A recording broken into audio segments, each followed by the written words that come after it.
Right, Dave. Manchester United 1, Brighton 2. It feels like a bit of a bogey team for us at the minute, Brighton, doesn't it? But I know it's hard when you've been hit with a 95th minute winner from the opposition. And I think the way Brighton scored their second goal, in the amount of space that we left in behind for them to what was it, like a queue of three players who could have finished that little chip in the end. It's really disappointing because for the majority, United played really well and had some really good performances from a few players as well. I think Mazraoui continues to look like a really good addition. What a player! And it looks like it gives us that sort of balance as well in between attack and defence. And I think he's just got that intelligence. After 65 minutes, we just become so open in that midfield area. Mm-hmm. And it looks like potentially we might be about to look to improve that. And obviously we're bringing Manuel Ugarte in. Who looks like he might potentially be a starter in this team. I think so, because I think his stats kind of scream energetic midfielder, and we need some energy in that midfield. It's really lacking. Obviously, we've lost Scott McTominay now, particularly going to Napoli as well, so he's not even going to be in the Premier League anymore. I think he was underrated and undervalued by United fans. I thought he brought a lot to the forward play as well. So that energy has to be matched, and those goals need to be matched as well from somewhere as well, because he scored quite a few last season.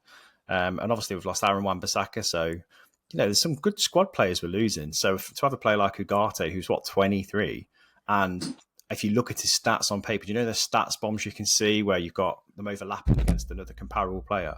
He's closer to Declan Rice than you'd imagine, but slightly better at recovering possession and things like that. So it looks like a really tenacious option in midfield, which we need, don't we, really? I don't think he will probably bring as much in terms of obviously going forward. I think his progressive passing probably could improve, and I think probably given the licence to do that, it could. But I do think, like you say, our trouble is at the moment in midfield, we haven't got the legs to sustain that sort of pressure.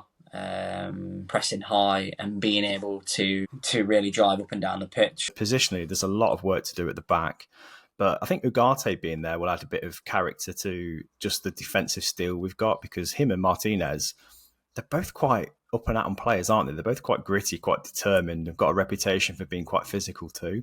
I think that's the makings of a really sort of solid spine there if we can get it all working. Yeah, I think Ugarte's definitely got that sort of strong initiative in terms of sensing danger and looking to kind of win the ball in 50-50 challenges, looking to get to the ball before the players who's receiving it into feet. I think will definitely improve in those areas.